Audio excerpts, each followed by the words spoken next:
Welcome back to my channel, Houseplant Apothecary. I'm glad you could join me today for an unboxing from Steve's Leaves. I thought it would be useful to show the things that I've ordered from Steve's Leaves, as these differ from things I've seen from other plant unboxings. So, without further ado, let's check it out. Alright, one of the things that I love about Steve's Leaves is that when you order from him, and it's wintertime and maybe the weather's not great, what they'll do is they'll actually hold your order for you so that your plants don't get shipped when it's freezing and inappropriate for them to be out in the weather. The other thing I love about Steve's Leaves is they give you a little what to do when it arrives sheet, which I don't really look at that because I've ordered enough plants where I already know. So if you look in here, they ship with newspaper, which is great because it absorbs excess moisture. And I don't know if you guys have ever done a lot of ordering of plants, but excess moisture in shipping boxes is not a good thing. Plants can actually quickly mold in a few days if they are not packaged properly. Alright, so this is pretty exciting.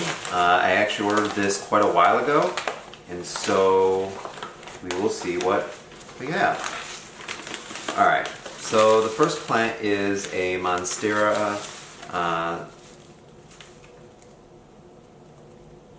siltepecana, and this is a really nice plant. I know this is a really popular plant, and I know, like I was saying, some of the plants that I order are different. This is one of the ones that I had been eyeing. The primary reason why I want this one is because if you grow it on a totem, it actually gets really interesting adult leaves. The juvenile leaves, in my opinion, are not that interesting, but I want to strive to get this plant growing and producing adult leaves. And as you can see, the plants are packaged great. They're wrapped in a plastic wrap, a little bit of newspaper on top of the soil to keep it from falling out.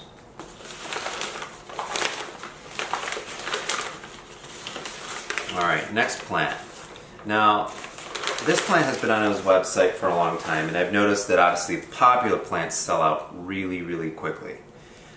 This is basically an unidentified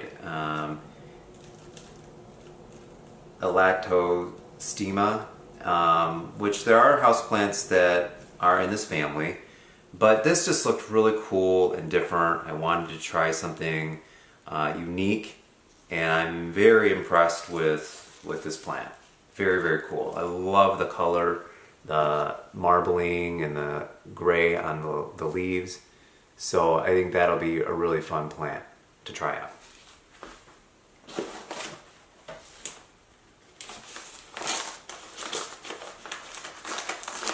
Alright, next plant.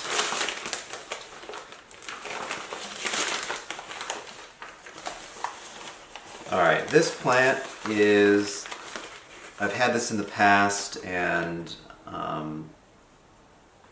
it's a really cool begonia. It's called Begonia Amphioxus, and it looks like a little miniature cane begonia that has little spots on it. These sell out really quick, and they're a very expensive begonia, but Steve's Leaves, doesn't charge a terrible amount for these. In my opinion, these do kind of have to be grown in a terrarium or something that you can regulate the humidity a bit better. So there's some leaves that fall off, but it's actually not a big deal because I can leaf propagate this plant. So that's what we'll do.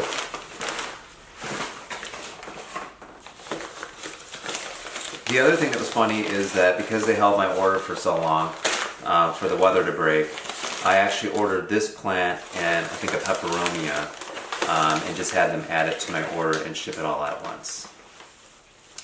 Alright, so this is,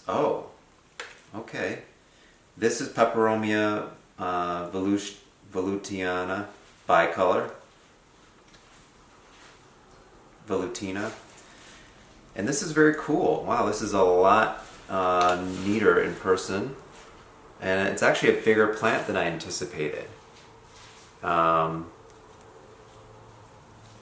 So that would be definitely a very cool plant, another peperomia to add to my collection for sure.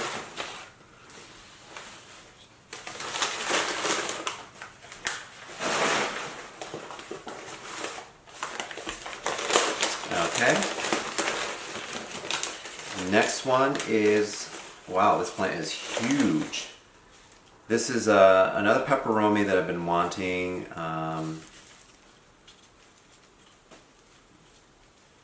Let's see, Mirmorata.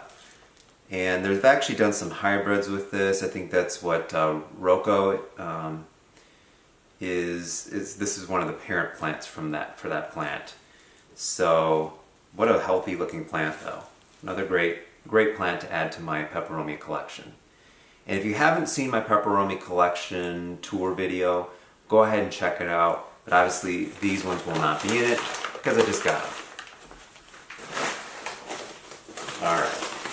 I should have another peperomia in here and another really cool plant.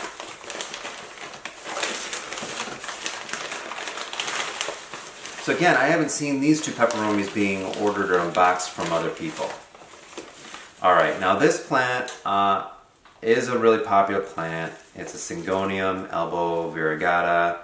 I actually really don't care for Syngoniums, but this one really has captured my attention and I kind of just had to have it.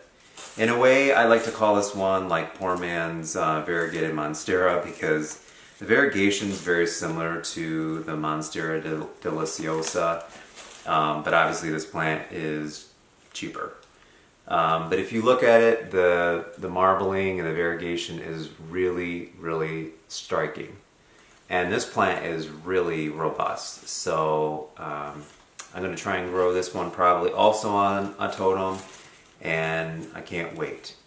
The other thing that's very unique about this variegation is that the variegation has differing shades across the leaf surface because the variegation isn't, the chlorophyll is inconsistent across the surface. So here there is no chlorophyll. Over here there's a small amount of chlorophyll, and then this is normal leaf tissue back here. And then I have one last plant, and this is obviously going to be my Peperomia cubensis. And I have another cubensis, but I'm curious to see if it's the same. Okay, so here's the cubensis I got from Steve's Leaves, and it's got pretty good sized leaves. Almost in a way it looks like, was it obtusifolia? But it's got the red stems. Nice plant. It's stocky. It'll grow out really nice. So there you have it. There is my plant unboxing from Steve's Leaves. 3 peperomias, a monstera, this cool electostema, and a begonia, and then this awesome Syngonium. So this will start my Syngonium journey. I've never had the interest to really grow Syngoniums until this point. Well, I hope you enjoyed this. If you like this unboxing and want to see more, please give this video a thumbs up, and make sure you subscribe to my channel. I like to talk about both old varieties of plants and obviously new varieties that are popular today. Alright, see you guys later.